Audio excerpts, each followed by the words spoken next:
It's all going to zero against Bitcoin. It's going up forever, Warren.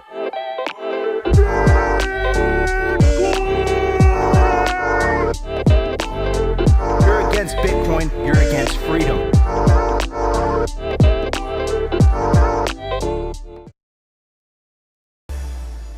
You know, I got to tell you, that Bitcoin conference in Nashville over the weekend, it feels like one of those seminal moments that people are going to be talking about years from now.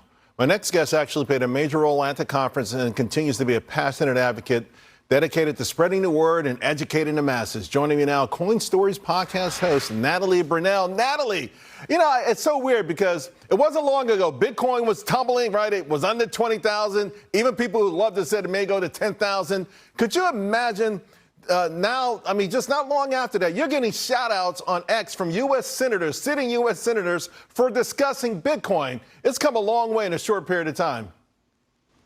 Yes, it has. We missed you in Nashville, Charles, because this conference was truly historic. You had a former U.S. president telling people not to sell their Bitcoin. And people are really ready for change and a pro-Bitcoin administration. Some of our current leaders have been leading a war on digital assets, so they need to go. Because remember, Bitcoin was created by the people for the people. It wasn't delivered by Wall Street or Washington, D.C. It wasn't promoted by big tech. It emerged from the free market to become the 8th or 9th largest asset in the world. And now 2 of the 3 candidates are lobbying this community because it's grown into a massive voting bloc. And they're seriously proposing to adopt Bitcoin as a strategic reserve asset for the U.S. So this is historic and shows that Bitcoin is winning. It really Yo, everybody, welcome to Simply Bitcoin Live, your number one source for the peaceful Bitcoin revolution, breaking news, culture, magic warfare. We'll be your guide through the separation of money and state. Ladies and gentlemen, sit back, relax, enjoy the ride. Welcome to the most watched daily Bitcoin live show on YouTube, Rumble, and X, Simply Bitcoin Live. Natalie Brunell coming in hot. But the reason I want to play you guys that clip this morning is that I got to say it, guys. The Bitcoin conference, when you had Donald Trump making his speech, a lot of Bitcoiners were very uncomfortable. He kept saying crypto. He wasn't exactly dialed in compared to RFK. RFK definitely went up to him with his speech. We definitely broke into the mainstream. You had Michael Knowles from the Daily Wire making an appearance. You had all of the legacy corporate media, financial media, and just corporate media there. They literally had cameras to bring to this event because the potential future president was making a speech there. That is absolutely historic. Talk about the Overton window shifting, the Overton window breaking. And even if Donald Trump doesn't get elected, these ideas are now introduced, right? And I think the key thing that Donald Trump said was basically the introduction that the United States government, if he is to get elected, was going to look at Bitcoin as a strategic reserve stockpile. They were right before reserve asset, so stockpile to be specific. But that is definitely a step in the right direction. I think RFK, as a member of, as someone who's running as an independent, is able to say things a little bit more radical in terms of the Overton window. For us Bitcoiners, it's not radical at all. But remember, RFK doesn't really have a chance of winning. According to the latest poll numbers and the betting odds, Trump does have a chance of winning. So the fact that we have a mainstream political candidate that has a high probability of winning the presidency saying everything he said is a really, really big deal for our movement. And it's not a coincidence that literally that Monday, the same yesterday, Bitcoin that was, belonged to this Treasury Department, they seized it from various sources. It's not a coincidence that moved, right? And a lot of people are speculating that they're getting ready to dump it. And another thing that I got to say is, and something that I feel passionate about, is that I don't think Bitcoin is a partisan issue. I think that it was made a partisan issue as soon as this specific administration started going after the industry, and that created an opportunity for their political opponents to capitalize on that.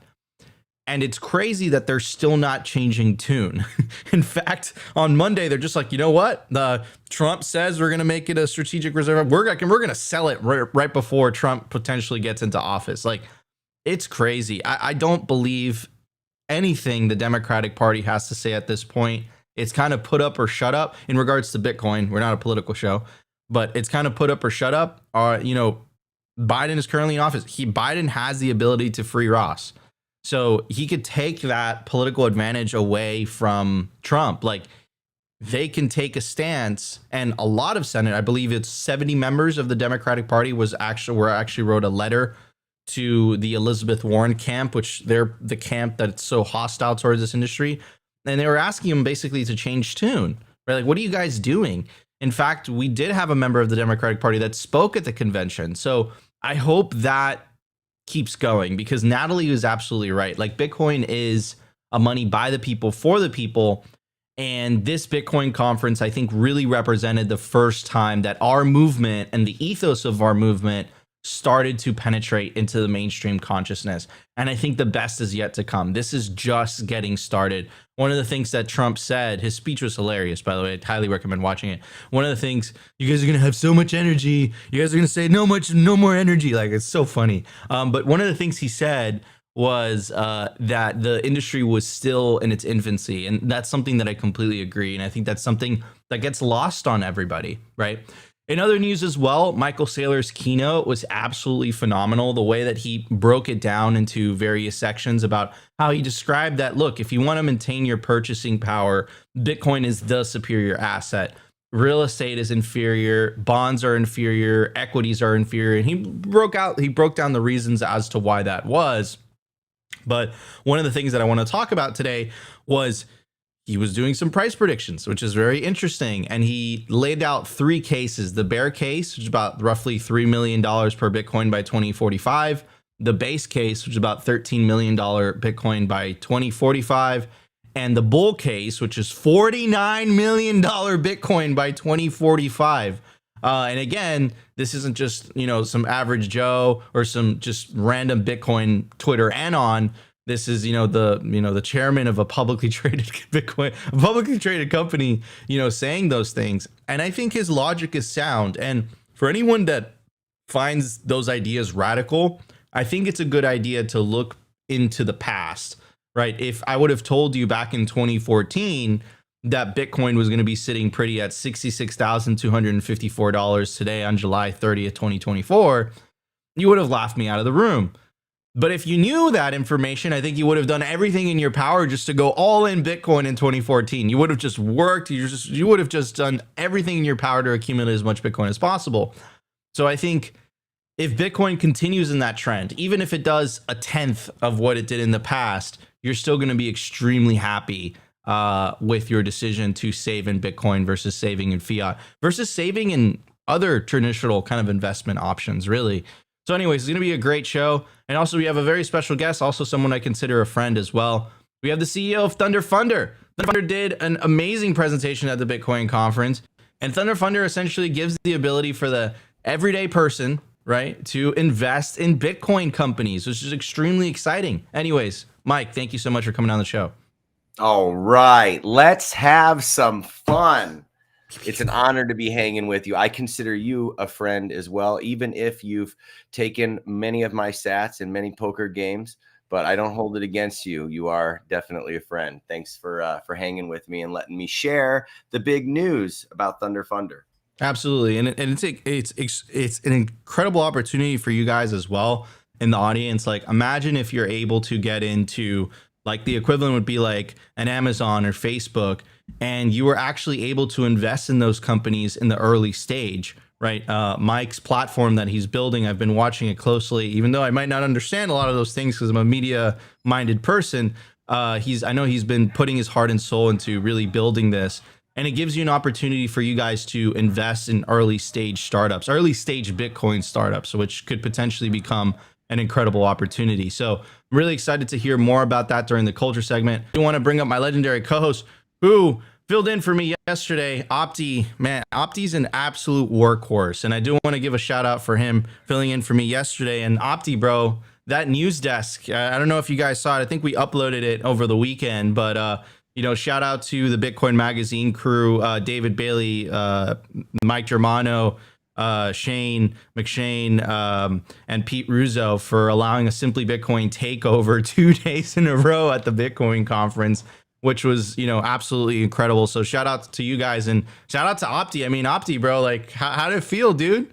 I mean, I think Well, you it gave a was shout fun. out to. I think you gave a shout out to your mom. Hey, I'm a mother's boy. I'm unashamedly a mama's boy. And of course, I had to give a shout out to my mom. She's the only reason why I'm here, man.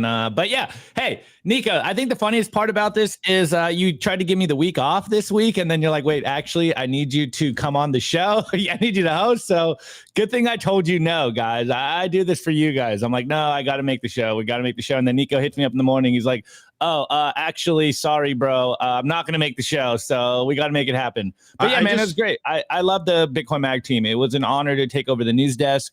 You and I had a blast. It felt like a live Simply Bitcoin show on the news desk, so that was great, man. Yeah, it was incredibly a fun time, and it's such a historic conference. And actually, I'll throw a little tidbit for you guys.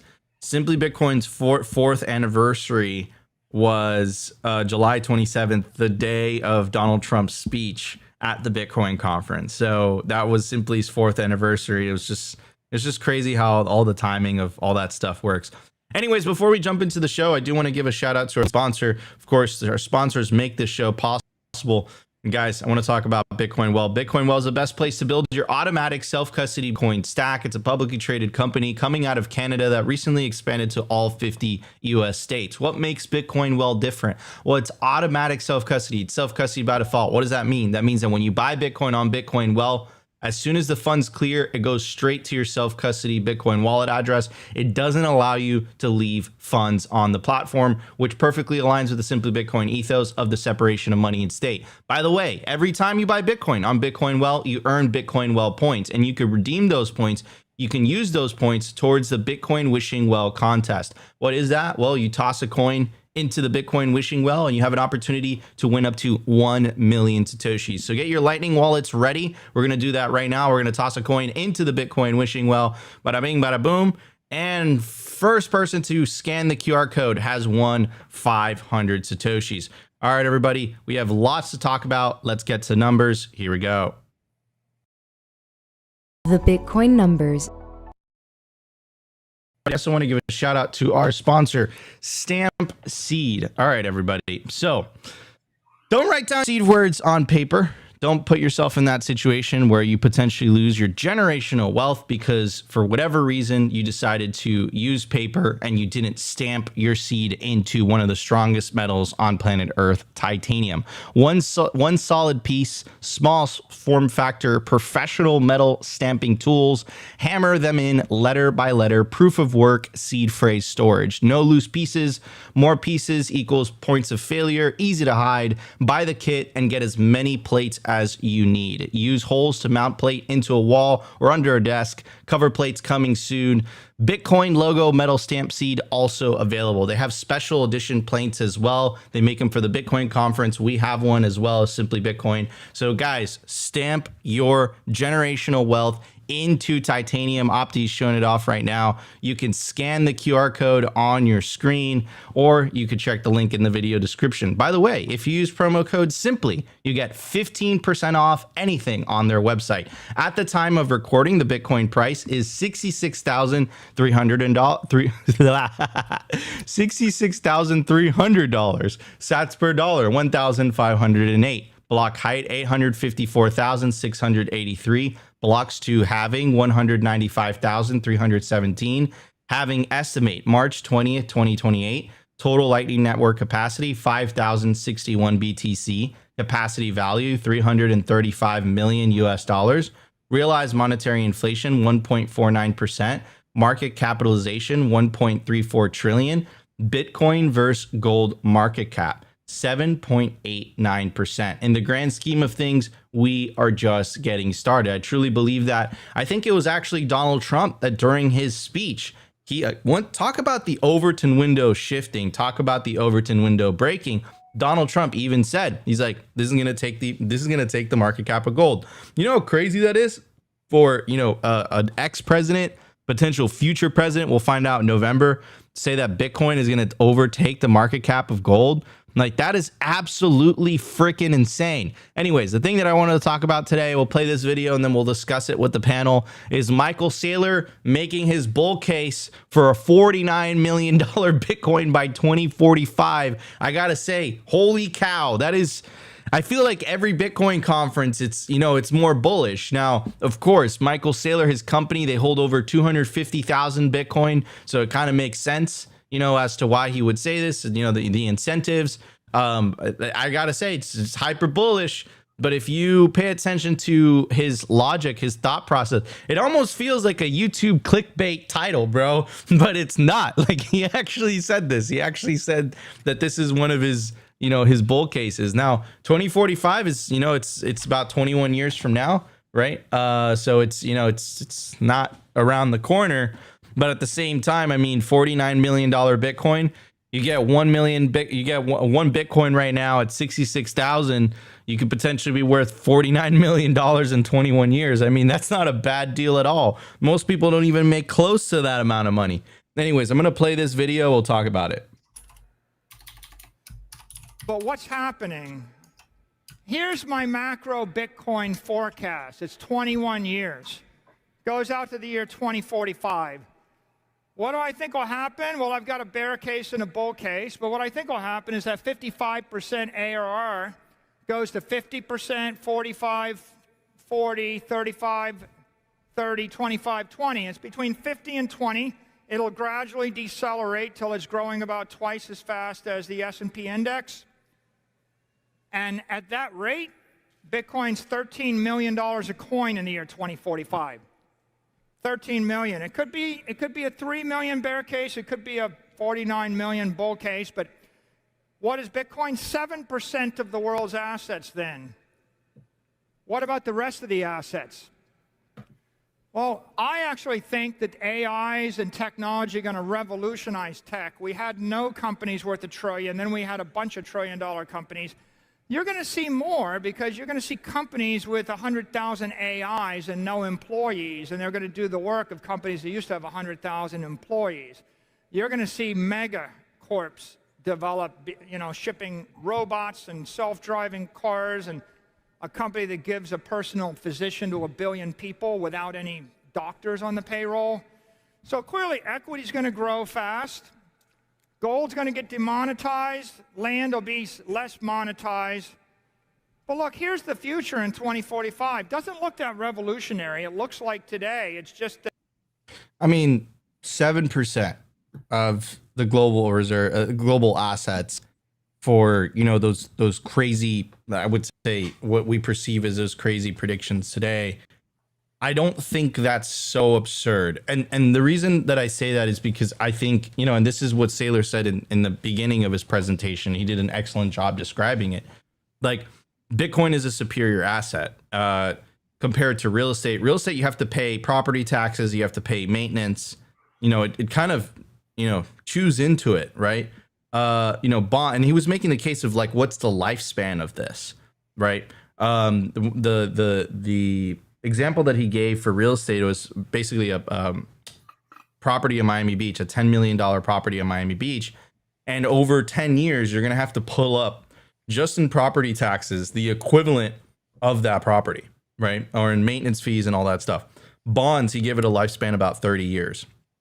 Equities, I think he gave it a lifespan. So he was giving lifespans to these specific assets, but essentially, if you put Bitcoin to self-custody, I think the number that he gave it was like 10,000 years, which is just absurd. Even custodied Bitcoin was like 1,000 years or so. So yes, I think it's inevitable as people start to realize, like, especially like if you're like a Chinese citizen or, you know, these citizens where you live in a country that has like tight capital controls and they just don't want you to leave with the money. Like what a lot of those people do is that they'll go overseas and they'll start buying properties in like Manhattan and Miami, and those apartments will just like remain empty. And they're doing that just to maintain their purchasing power and just to take their money out. But now that you have a technology, now that you have a tool where you can literally write down a 12 or 24 word seed phrase, and you can take all of that wealth with you, and you don't have to pay taxes on it. There's no maintenance fees. I mean, you might have to upgrade a hardware wallet a couple times, but that's minuscule in the grand scheme of things. Like, technically, if you die and you don't tell anyone where your private keys are, like, though that money isn't moving till the end of time. Like, what else could you say that with? You really can't say that with. So is it that absurd to think that a superior asset like Bitcoin with absolute scarcity, nothing else has absolute scarcity, is it really absurd to think that it might be worth 7% of the total global assets? Like, is that really that absurd? I don't think that that's absurd. And if that's not absurd, then just the base case is $13 million. I mean, and what are we sitting at? 66,000 right now? Like, you'll be worth more than 10 million if you're able to get your hands on one Bitcoin right now. I mean, like, that's a pretty good effing deal. I don't know. What do you think, Muzz? Yeah, I mean, to be a whole coiner, that's the goal, right? It's the goal of a lot of people. But, you know, I think my biggest regret, and I've been in Bitcoin for quite a while, is not turning on just a daily, even just a silly buy at any point in time and just never turning it off. You know, $10 a day, even at recently, whatever it went down to, was it 3,000 or 4,500? $10 a day with a $3,000 Bitcoin, which was not that long ago. You look like a genius right now. And just to go back in time and actually know what was going to happen and what will continue to happen, and think that for every $10 you were putting in then was pretty much a day's wage, or more than a day's wage for most people when you look at where we're at now. So, you know, the DCA is the way to go. I know you preach on that, and saving in Bitcoin, and all we can do is the best we can do. And, you know, if those numbers come true, it's going to be insane. I mean, can you imagine somebody with 2 Bitcoin right now that's maybe in the middle class or upper middle class, and that's a lot of their savings, and they took a risk, and all of a sudden they're sitting on $20 million if this thing does what we all think it's going to do? I mean, it's just super exciting. Absolutely. I mean, it's power back to the people. It's incredibly exciting. And I think it's an incredible opportunity for everybody. And I think it's important to look at the past if you want to have an idea of where the future is going. And what's the line, Opti? What can be unburdened by what has been. Yeah, don't be burdened by what has. I don't even know how to apply to that, but you guys get the general gist of it. Opti, what's your take on this? Is this hyper bullish? I mean, bro, this is when I heard that, I was like, holy shit, like, holy cow, like, that is extremely bullish. But I mean, the way that he explains it and the logic that he's using is very sound. So it's not like, you know, like clickbait, YouTube videos, duck face, like, you know, crazy shit. Like, he actually, you know, he's making these 3 cases. And even if it's the bear case, like, let's just say it's the bear case, right? Let's just say it doesn't get to 13 million. Let's just say it gets to 3 million, right? Personally, I'd be a little bit disappointed, but let's just say that's the case, right? Let's take the ultra conservative route. That's still an excellent return. I mean, $3 million for 66,000, like, that's an amazing return. Muzz, you have more experience than me in you know, like, the investment side of things. Where else could you get that type of return other than investing in Bitcoin startups, of course? Well, it's true. There aren't really any places where you can get that kind of appreciation, which was one of the things that got me interested in angel investing in the first place. Is once you start seeing some of the returns that have happened over time, you know, and not a meme stock or a shit coin, for lack of a better words, investing in early stage companies is definitely something that, you know, where you can get a tremendous, crazy return, but you can also lose all your money, which we know we're not going to do in Bitcoin, right? So it's not a substitute for it. It's just a way to complement it. Of course, like, and it's all about risk, right? Like, you know, if you're, it's all about, like, look, if you're willing to risk, you know, a certain percentage, a certain small percentage of your portfolio, knowing that there is potential upside, you know, it might be worthwhile to you. Opti, what's your take on this? Yeah, so when I heard this speech, I literally had to, like, double take. I'm like, wait, you know, 3 million. I'm like, that's kind of bearish. Like 13 million in 21 years. You're like, yeah, that seems about right. And then he just drops like 49 million bomb on us, and you're just like, wait, really? Like, I know we get stupidly bullish, and I always tell you guys, like, stay bull-hearted. This is how we win, is by being hopeful about the future. But even for us Bitcoiners that are extremely bullish, 49 million by 21 years from now, it still seems absurd. But again, if you were in Bitcoin a long time ago, you're buying Bitcoin at $1,000, you probably would have said that 66,000 seems absurd. I remember when I got into Bitcoin everyone was saying like $10,000 was like the moon case. And now we're just constantly moving the price up higher. But yeah, like Muzz was saying, for average people of average means, like all of us that hang out on the show, if you can get your hands on a coin and hold that for the long term, like it's going to be life-changing money. And this is what we always say here on the show. It's like none of us are bullish enough because we're, I know as much as I always say we're playing Hungry Hippo with Bitcoin and we want to acquire as much Bitcoin as possible. But I think we underestimate how much our purchasing power will increase in the next decade or 2 decades or 3 decades. And it really reminds me of that one quote where it's like you overestimate what you can do in 2 years, but you underestimate what you can do in 10 years. And I think that's what we're all kind of doing here with Bitcoin. Remember the law of big numbers, like humans can't understand big numbers. And I think where we're going is going to be, what can be is going to be unburdened by what has been. And so that's such a good line for Bitcoin, bro. It really is. We're stealing that one. But I know a lot of us Bitcoiners are looking at the past, previous cycles in Bitcoin and being like, oh, diminishing returns. Oh, Bitcoin's not going to go as far and as high as we think it will be. Like you guys are being overly bullish. What can be. Exactly. That's the point. That's the point of this is that like, I still fundamentally believe should be unburdened by what has been. Yes, I fundamentally believe that we have still seen a very small percentage on the adoption scale.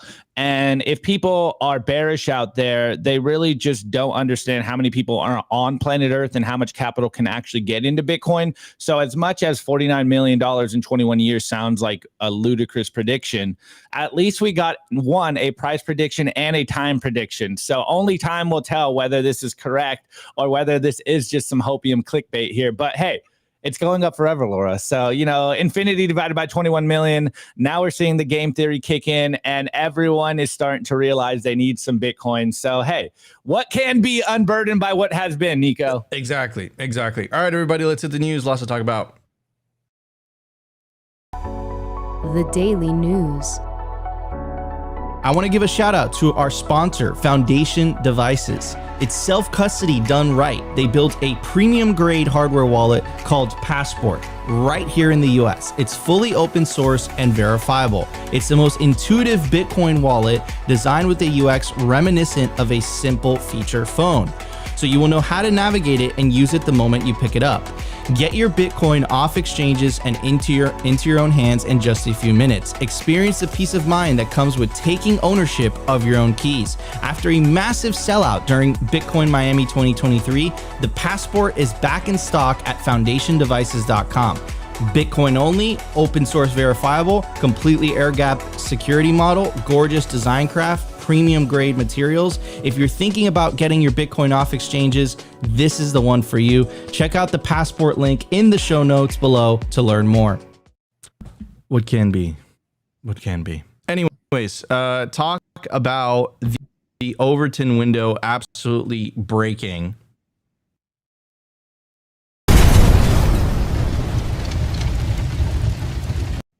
It absolutely happened during the Bitcoin conference. I mean, this is insane. I was talking a little bit about it during the opening monologue. Not only did Trump promise to, free Ross again, he doubled down on that promise. Promised to fire Gary Gensler, which the crowd went wild. It like surprised him a little bit. He's like, "Whoa, I'm going to say that again. I'm going to fire Gary Gensler." Everyone's like, "Yeah." He obviously promised to, leave the industry alone. He kept saying how everyone's going to get rich, which was nice. And I think he took credit for the price going up at one point, which I found that interesting as well. But yeah, I think a lot of people were just a bit surprised, just because they've never seen a Trump speech before. I think also a lot of people were a bit like they wanted more. And I think the reason that they wanted more is because JFK just went absolutely hard in the paint. Like what JFK did was insane. And compared to RFK's speech, Trump's speech was a bit underwhelming. Like RFK set the bar extremely high and Trump did not match it. But it's important, like, for everyone to understand, like, it's a lot easier for RFK to promise policies outside the Overton window as an independent candidate. And Trump's obviously tied to a major political party. I still think that Trump's speech was definitely a step in the right direction. It was absolutely historic, and it's going to be a major win for Bitcoiners and the Bitcoin industry in the United States if he gets elected. But I think really the huge news out of that entire speech, and he really like left this tidbit towards the end, was announcing that his administration wouldn't sell any more Bitcoin, and they would see Bitcoin as a one step short of strategic asset, but basically a strategic stockpile. Now, here's the difference between RFK and Trump is that RFK could, and he said our administration is going to buy 4 million Bitcoin. We're going to put Bitcoin in strategic reserve asset. We're going to acquire all this Bitcoin, et cetera, et cetera, et cetera. But everyone has to remember that would be an executive order, right? Which means that once RFK were to leave office, any administration after him would be able to walk that back. So actually that needs to be codified into law. And that's why shortly after Trump made his speech, Senator Cynthia Lummis, the Bitcoin senator, went on stage and he said, here's the bill that would make Bitcoin a strategic reserve asset into law so that you couldn't walk it back as an administration. Also, she also introduced a Bitcoin acquisition strategy up to $1 million to pay off the country's debt. So I love the way that they did it politically was very savvy. It was very interesting. And it's the way that things should be done, right? Because if you actually want to effectuate change, you have to do it through the legislative process rather than through the executive branch, because the executive branch only has so much power, right? So I think it was historic. And I think initially I was a bit disappointed, like a lot of other Bitcoiners, because clearly RFK won up Trump. But we have to be realistic, and we have to remember RFK is running as an independent and Trump is running as a mainstream Republican. Also, a lot of the things that RFK said were just completely radical. Like they would be viewed as completely radical. The media would they already hate Trump. They would just run with this, right? So very, very interesting. But I don't want to talk about that because I believe Opti talked about that yesterday. What I do want to talk about is something that really, really is important for me, which is this idea that Bitcoin is for everyone. It should not be a partisan issue. And I truly believe that the current Democratic Party does not represent the will of their constituents. Now, it's not black and white. Obviously, there was members of the Democratic Party, one of them being Ro Khanna, that he spoke some pretty good things about the industry. I have a clip right here. But if we don't have Bitcoin, if we don't have cryptocurrencies, we're going to cede leadership in the financial innovation of the 21st century. Why would we do that? Why? We need to be the leaders. This is a payment that's going to be cheaper. It's going to be faster. It's going to have the ability to move a few cents across the world without the fees. It's going to make us more connected in a global society. I mean, all the Democrats who preach that we don't want to be isolationists, well, isn't rejecting cryptocurrencies and Bitcoin being isolationist because the rest of the world is using it? Absolutely. So this is actually connecting to the rest of the world. So the conference was saying, let America lead when it comes to the instruments of financial innovation. And you have the Fed payment now, FedNow, and you have Zelle with the banks. I don't want a monopoly of the Fed and the banks deciding how to have instantaneous payments. Bitcoin and cryptocurrencies are competitive alternatives so that we don't have monopoly power. I thought the Democrats were opposed to monopoly power. So, I mean, I think he's spot on, right? And I think that's just common sense. And that, again, he's not a Republican. Like, he's a Democrat. So this is what I've been saying. Like, this should not be a partisan issue. The current administration made it as such, and they should really be paying attention because, like, even with their own live stream numbers, like here is Vice President Harris delivering a keynote, and mind you, this Vice President Harris is going to be running for president. About 822 people were watching that. We currently have more people watching Simply Bitcoin right now. And compare that to the Bitcoin Magazine live stream, had 56,171 people watching live. And that's just on YouTube, by the way. On Twitter, it was much higher than that. So just to kind of give you an idea, between the two. And by the way, Ro Khanna, I hope I'm pronouncing that correctly, wasn't the only one to feel that way. 27 other Democratic politicians signed a letter to the DNC and to Elizabeth Warren to end the anti-Bitcoin policy. So I don't know if I'll have time to read this entire thing, but I'll get to some of it. Chair Harrison and prospective presidential candidates, we representing a range of Democratic officials, candidates for the House and members of Congress, write to urge you to take a forward-looking approach to digital assets and blockchain technology. The area holds immense potential for American innovation, economic growth, and financial inclusion.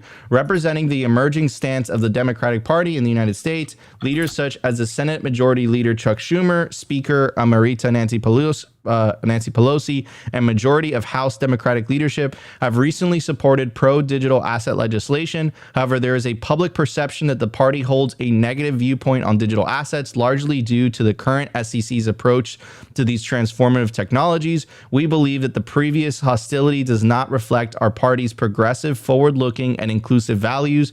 A refreshed leader of the ticket represents an opportunity to change that perception.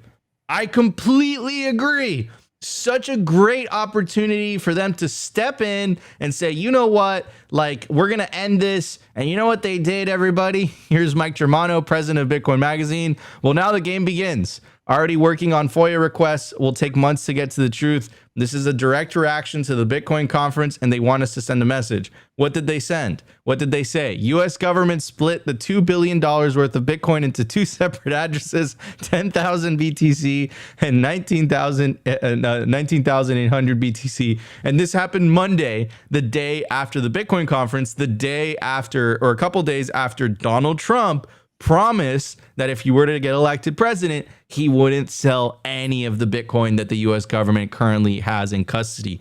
So what I got to say is very simple. Like, it's very easy to talk. Actions are expensive. And, you know, I appreciate Congressman Ro Khanna. I appreciate those members of the Democratic Party that wrote that letter.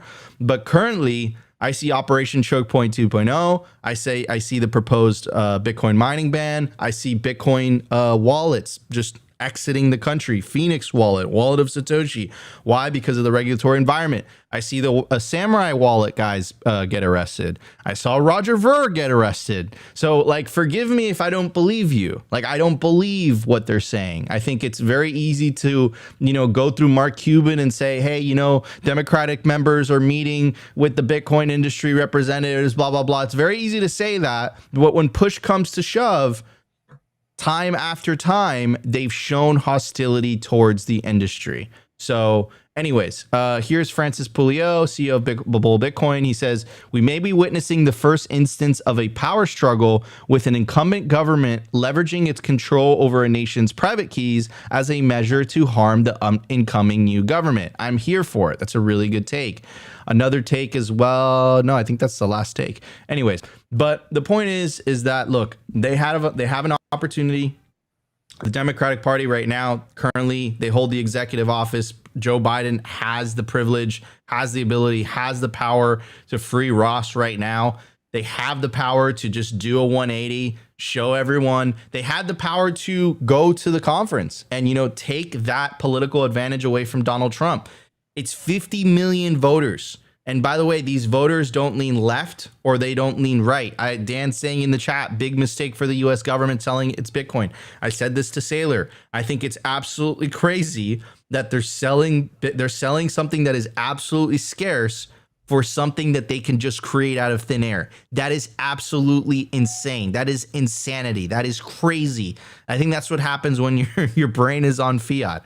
So anyways, I don't want this to become a partisan issue. It worries me a little bit. What happens if Donald Trump doesn't win the election? I think Donald Trump warned, like he said that during the speech. He's like, they're going to go after the industry if I don't win the election. And they're not showing me otherwise. They're walking back their words a little bit, but their actions are not being walked back at all. Muzz, as a Bitcoin entrepreneur that is based in the US, does, you know, the political environment, like, well, what are your take? What's your take on the Bitcoin conference? What happened? And what's your take on this? Looks like it's becoming a partisan issue. What's your take? Okay. So, I mean, take on the conference. I mean, it was amazing, right? I mean, we can talk about all that. You know, we had a Satoshi Nakamoto, Sophie saying it was so much fun. As far as the political effect on the industry, you know, the scene at the end of the movie where there's just the dead bodies everywhere and some have survived, you know, and it's like your camp is just a fiery blaze. That's pretty much where it's at now, after what we've just gone through here with the current administration. It's just been nearly impossible. Every roadblock, just not wanting to see you succeed has been really the strategy with Operation Choke Point 2.0. A lot of our companies with Lightning Ventures, you know, they're trying to get live here. They're trying to get MTLs. They're trying to launch innovative card products, lending products, wallets, and just at every turn, they're just trying to stop you and be unsupportive. It's holding back innovation. It's holding back the industry. And quite frankly, it's a bunch of horse shit, really. Yeah, absolutely. But everyone's looking forward to a change, right? A change in the guard. Their whole thing about the, you know, moving the coins to spite Trump.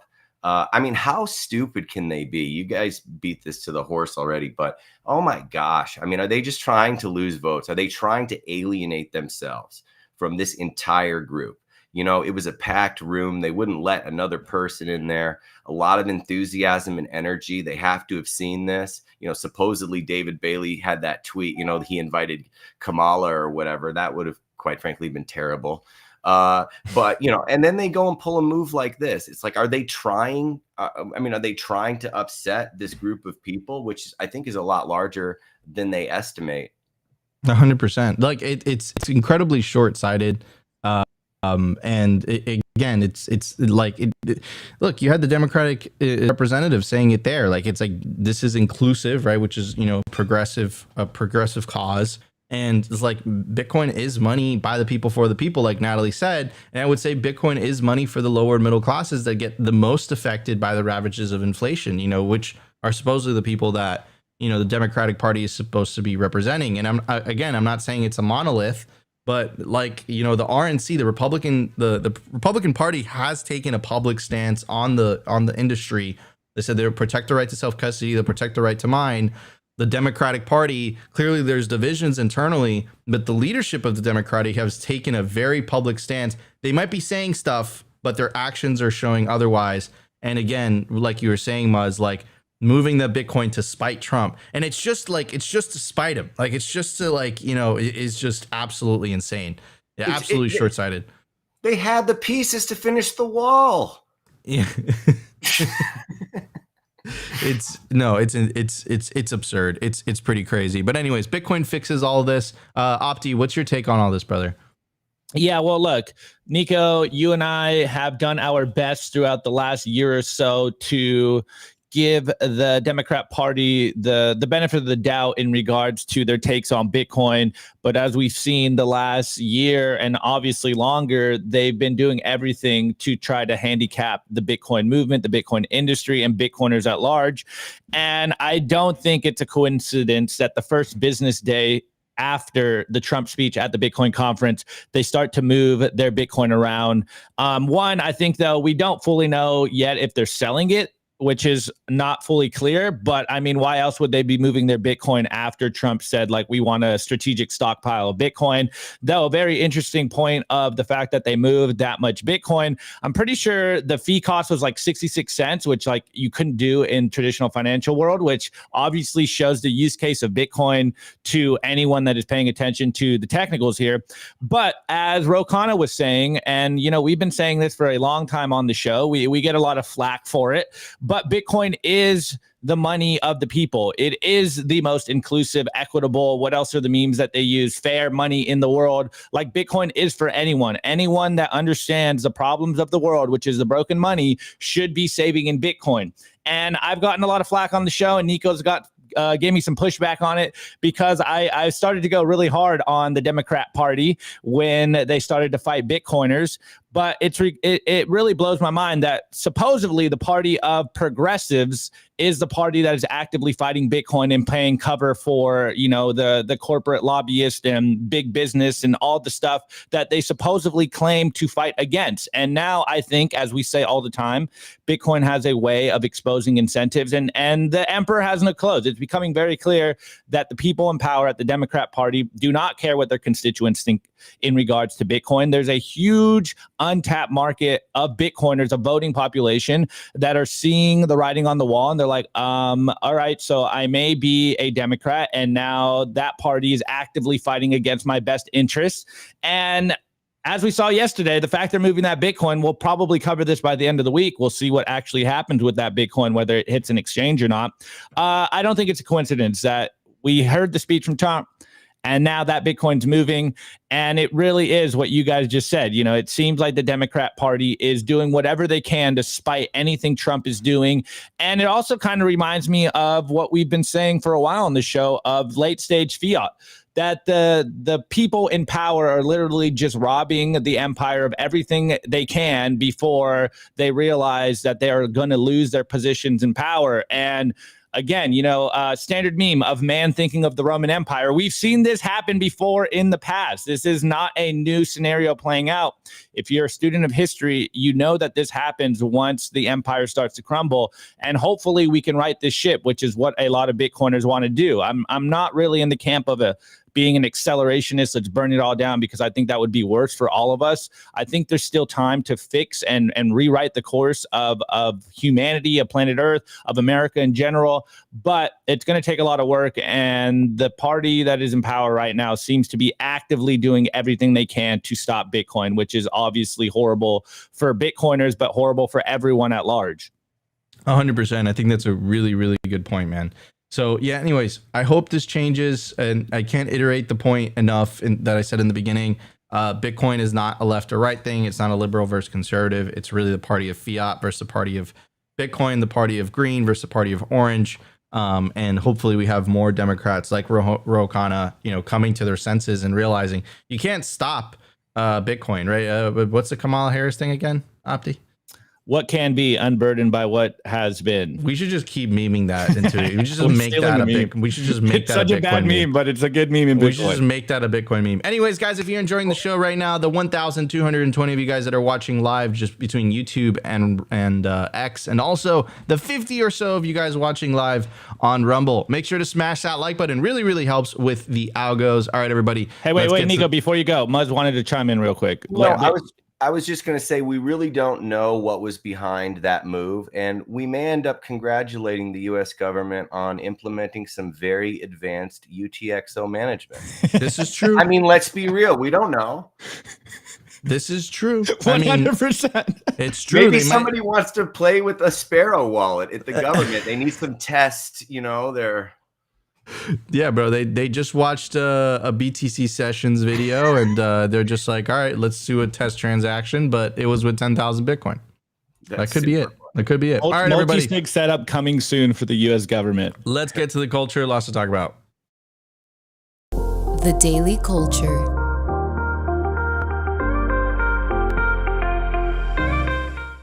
All right, I want to give a shout out to our sponsor, the Orange Pull app. Stack friends who stack sats.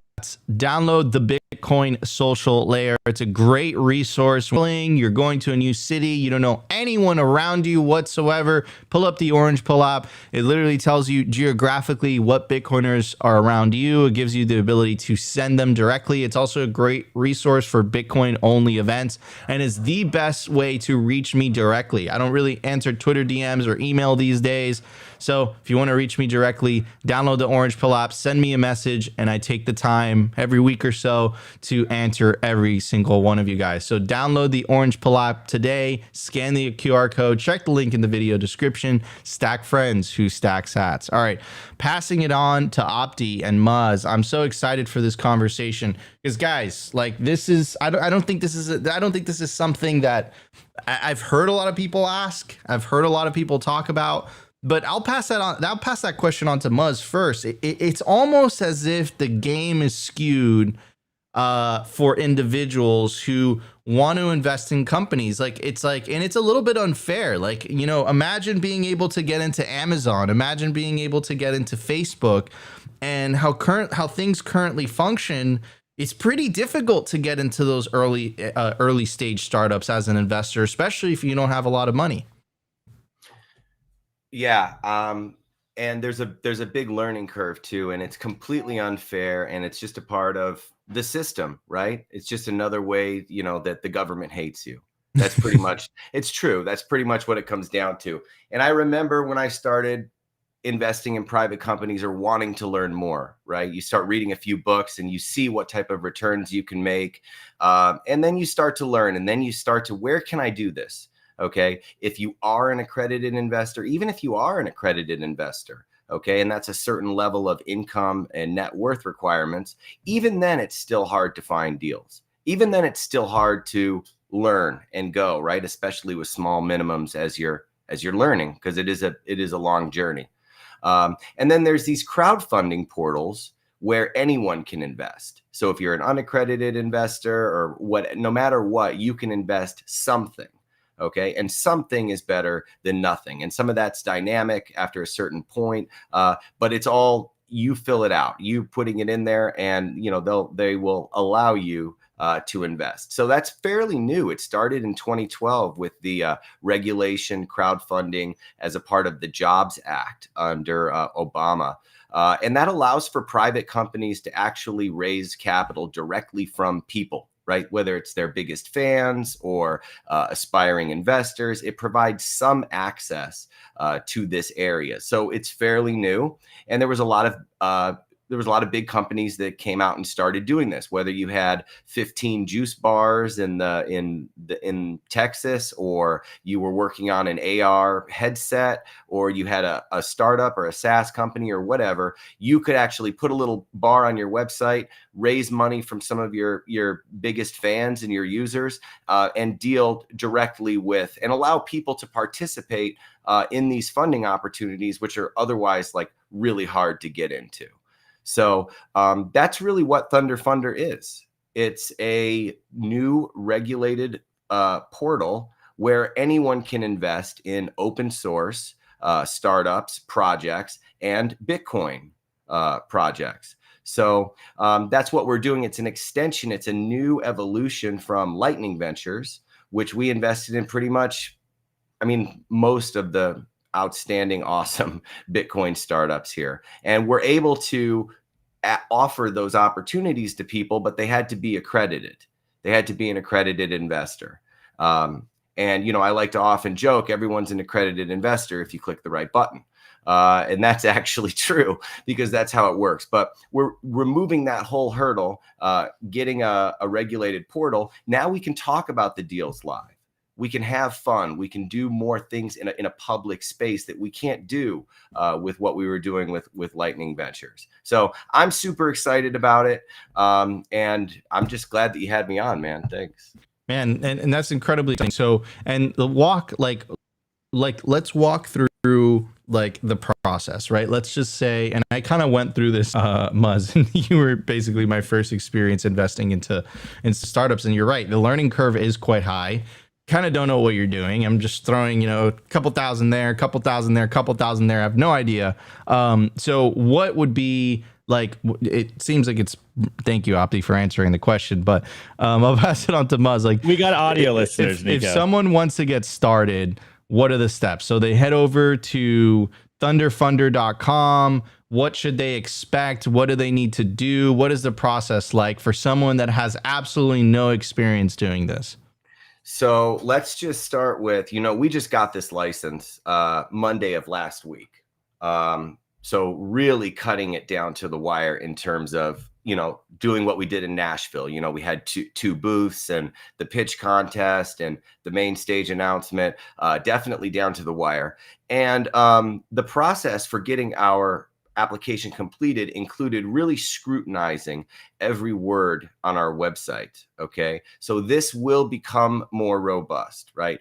Building out a community, education, okay, hackathons, tournaments, okay, other sort of resources. We want to help a lot of founders too. We want to do a lot of good. This is not just about join this platform and invest. Okay. That's great. We need those people. Okay. But it's also about like, are you a builder? Are you looking for a job? Do you work in HR? Just building a community of people to get around, to come into the open source and Bitcoin startup investing world. You know, we invested in Pleb Lab. I love Car. They're going to be a very early partnership. Okay, working with them on the grassroots of it. You know, John's from Bolt Fund. Bolt Fund is on a little bit of a hiatus, but that style. Okay, so we need to put a lot in the community, and we also had to pass a very rigorous initial test for this website. So I look forward to it changing. But what do? You basically just click sign up. Okay, and when we have our first live deal, which looks like it's going to be LN Bits here in about 3 weeks, you'll just get an email. You'll get an email, or you'll see that day, hey, you have an opportunity to invest in LN Bits, and you can read about the deal. You can view the pitch deck, and you can ask questions, okay, with a message board and all that stuff. You can read the Form C filing, which is actually what we had to file with the SEC to get the deal live. And then you can choose to invest. And right now in the beginning, it's just a fiat investment for now. We're working on implementing Bitcoin payments ASAP. That is something that we are working on very soon. And that was the number one request that we got at Lightning Ventures. How can I invest with Bitcoin? How can I invest using Bitcoin? You know, we were locked into the AngelList platform. They're great. AngelList is awesome. But they just have no desire to implement Bitcoin payments.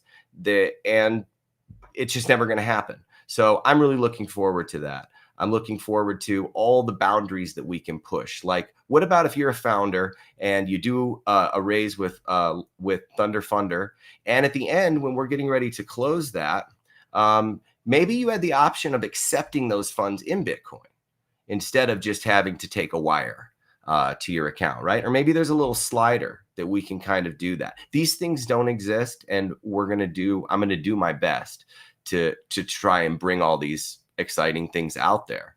But so basically, Nico, you wake up in the morning, you get that email from Thunder Funder. It says, hey, you can invest in any company today, right? Whatever the company is that we're going live with. And you say, yeah, Muzzman, I'm in. Here's $200. And you click the button. And maybe you want to use your American Express card and get some rewards there, or you want to do the ACH transfer, or maybe you want to send a $200 wire, which I would not recommend. But you're going to fund that deal. We're going to do our campaign with everything that we do, interviews, etc. And if we close that deal, let's just say that it's $100,000. Okay, so not a huge deal, because we're allowed to raise up to $5 million with this license. Okay, so then what do? All those little investors are basically consolidated into one line item on that company's cap table, and it'll say Thunder Funder LN Bits 001, whatever it is. Okay, and we're going to ship that money, and that's closed. Okay, and in your dashboard, in your portfolio there, you'll see that you have one investment. Now, this is completely illiquid, right? With all the disclosures and disclaimers and every darn thing that FINRA makes us do, that is the reality of it. There is no trading here. There are those things. Other platforms have those things, right? But we're not doing that. Okay. So, you're just waiting at that point in time. There could be some liquidity opportunities down the road, but you need to assume that that $200 that you just invested in LN Bits or Strike or Bringin or a mining company or whatever you're doing, you're building that portfolio. This is low time preference. It plays right into the same mindset that a lot of Bitcoiners have. Okay, it is very low time preference. So that's basically it. And that's something also like to keep in mind, right? Which is, it's not liquid, but it's you are essentially, you are investing in a company that you believe has a future, and that company eventually either goes public or gets acquired. And that's where you potentially can make a tremendous amount of money. Now, the probability of that, what's the statistic, Muzz? Like 1 in every 10 it's like 9 out of 10 startups fail or something like that. So look, there's a lot of different numbers, and some will say it's in the 70%, and some will say it's 90%, and some will just exclude the really big winners, right?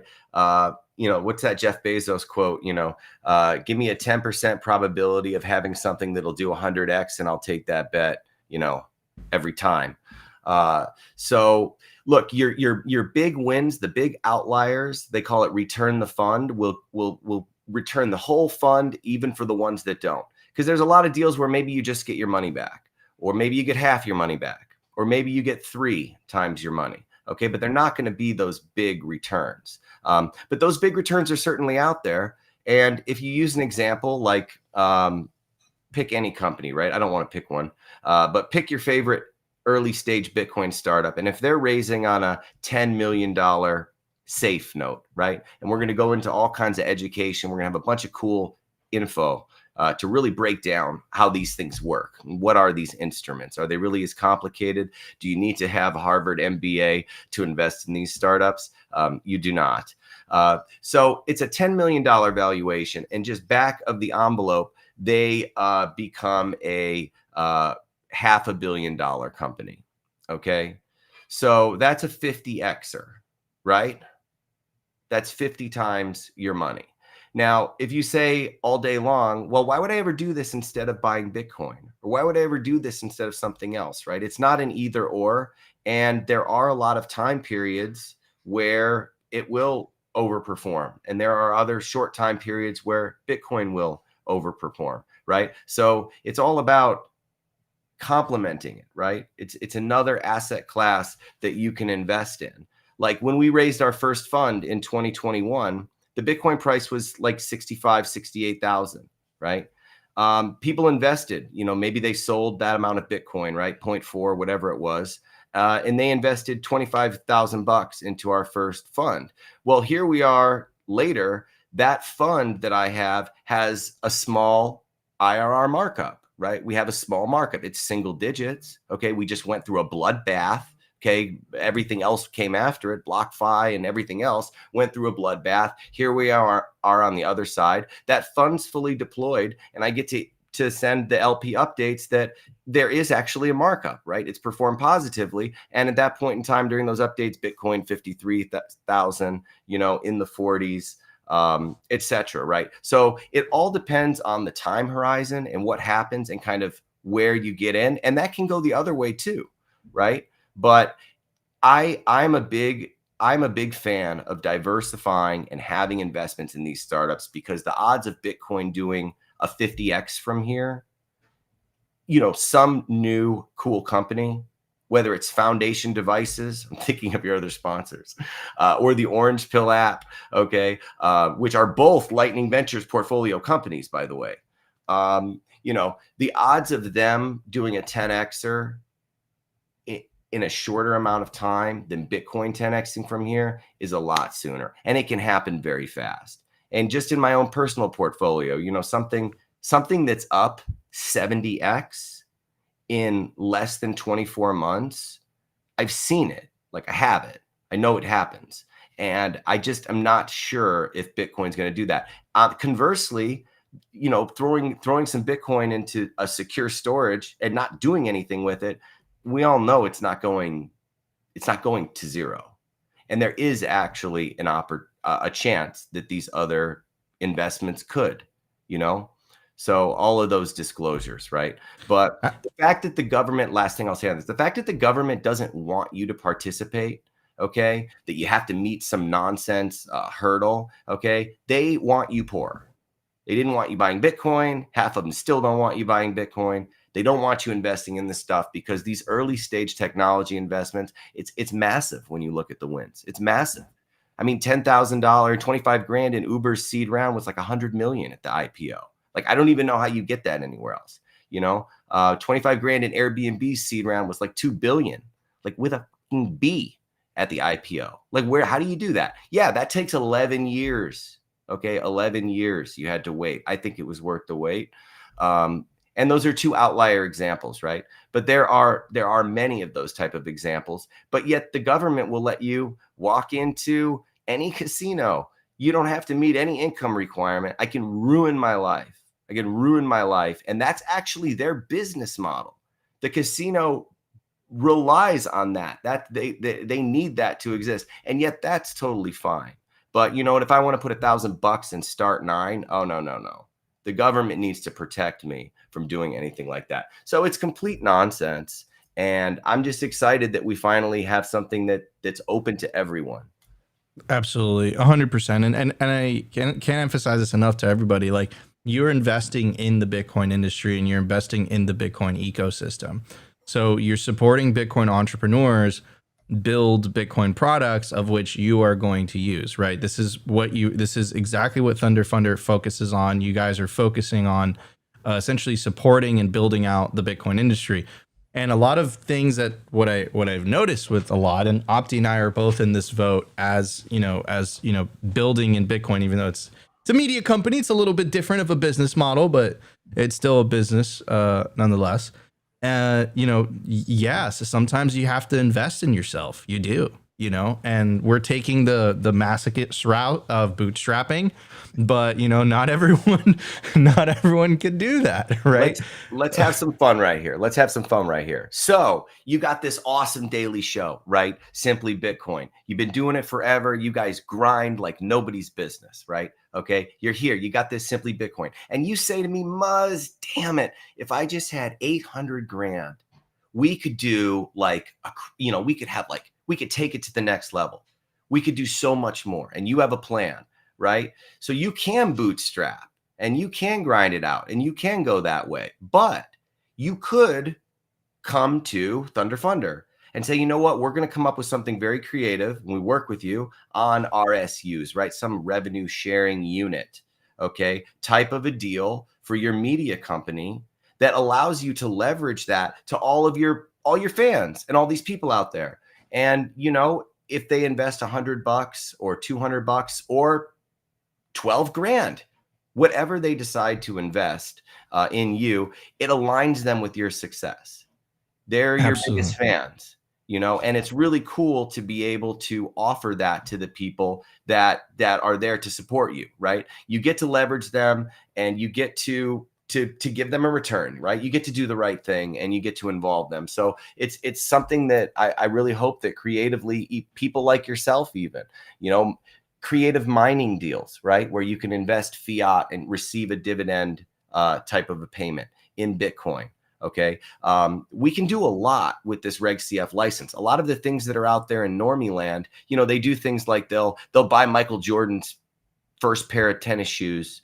And, you can invest in that, right? Yeah. The government says it's okay without qualifying. All right. You want to invest $200 into a share of Michael Jordan's shoes that they acquired from this auction. Now, I'm not talking like crypto and now it's no, I don't mean like that, but like that's the deal is you have that piece. And then when they sell that, okay, or however that happens, you can earn a return. They do it with Picasso paintings. They do it with other fine arts, and they've gotten really creative on ways that they can utilize this license in sort of new ways. Straight debt deals at interest rates, right? Maybe there's somebody who's building the Bitcoin Citadel, right? And he's got, 700 acres somewhere, and there's a model and there's a whole plan for that, right?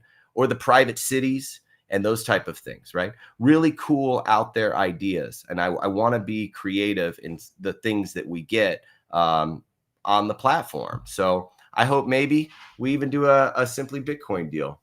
Oh man. Hey Muzz, you mentioned investing $100 or $200. Is there a minimum investment for the audience out there, or like what's the requirement here? So that actually comes down to what you guys want or what the founders want. Okay. We'll be able to, once we have a little bit more experience, because we haven't closed a deal on there yet. I mean, we have experience from the accredited syndicate and Lightning Ventures, but once we figure out what people want, we can tell the founders what works best, but ultimately it's your decision. And someone might have I want to have a $500 minimum. If that's what you guys want, or if that's what the founder wants, or whoever, then that's what we'll do. We're there to work with them. If they say, whatever works best for the platform, and if the minimum's 100 or 250 or whatever it is, there's just ultimate flexibility. There isn't a set number. we want to do what the entrepreneurs and the founders want and what's best for them. So we're just here to work with them. Absolutely. I mean, that's beautiful. It's extremely exciting. Guys, head over to thunderfunder.com today. Check it out. Support, invest into the Bitcoin ecosystem. What Mike was saying, this is alternative, right? And it kind of gives you an amazing opportunity. Like now it's easy to say this in hindsight, but imagine if you had the opportunity to invest in something like Strike in the very early days, right? Imagine if you had the opportunity to invest in some of your favorite Bitcoin companies that now are very well known, but back then, you had the opportunity to invest in them. You already would have made a great investment, right? So this is the type of opportunities. Trump said it in his speech. This industry is just in its infancy. I truly believe that. So yeah, it's extremely exciting. So I do want to thank Muzz for coming on the show. Wait, let's give Muzz. What is the last 2 sats, the final message you want to leave with the audience? It could be about Thunder Funder, it could be about Bitcoin, it could be about life. What's the final message you want to leave with the audience? If you have any interest in learning about angel investing, learning about early stage companies, being on the forefront of the coolest stuff out there, I would urge you to join our group, get in the fold, check out thunderfunder.com, check out ltng.ventures, just get in the fold. And that was one of my greatest joys when I psychotically invested in over 1,500 companies. In all sorts of industries, is you're really on the tip of the sphere for everything that's going on. The people that are doing flying cars, the people that are doing drugs that make your dog live longer, and VR headsets and all of these kind of things, right? You get to see it all. You get to see it all, and the innovation that you see from these companies, it's inspiring. It's inspiring to see what's going on. So, as much as I am, I'm tasked with shilling thunderfunder.com as much as I can, it's really to start building the community. We need a community of people that are not just investors. So if you're thinking, oh, well, I would never invest into a startup. I would suggest just joining and getting in the fold and seeing what's out there. And we just went through like the craziest bear blow up. I mean, Silicon Valley Bank. I don't know if your audience was following that. There was a lot of scared people. That was a pretty wild weekend. And I can tell you, after being through the other side of it, when the IPO market is robust and there's a lot of mergers and acquisitions, there's going to be so much consolidation in this Bitcoin world. What they're going to buy a lot of these companies. And if we all know that this is going to work, just like in the late 90s and early 2000s, you had a chance to Cisco Systems, Microsoft, AOL. There was just so much that you could invest in at the time. So it wasn't just about the internet. It was about all these things being built around the internet. And that's what I'm all about is if we know Bitcoin's going to win, what about everything else around it? And how do you do that? And you know what? Not even that. Like, it's fun. It's fun to own a piece of some of your favorite companies and startups. So that's pretty much it for my shill of the day, guys. Well, dude, thank you so much for coming on the show, Mike. I've seen Mike, think about this, work on this for many, many years. And, I've just seen kind of just this evolve into what it is today. I'm incredibly proud. Might not understand fully because, like I said, I'm a media guy, but I know his heart is 100% behind this. And I'm incredibly excited to see how this ends up being built out. And I also think it's an opportunity. I've partaken in when Mike was with Lightning Ventures. I've partaken, put a couple $1,000s behind some companies that I know the name of, and just to kind of diversify and just because it's always fascinated me. So happy to have Mike on the show today, and hopefully you guys find it interesting as well. So head over to thunderthunder.com today. This was your show for July 30th, 2024. This is Simply Bitcoin Live. I'm your host, Nico. This is my co-host, Optimus Fields, and our special guest for today is Muzzman from Thunder Funder. All right, everybody. Love you all. We'll be back tomorrow for a brand new episode of Simply Bitcoin Live. episode was brought to you by BitcoinWell.com, on a mission to enable independence.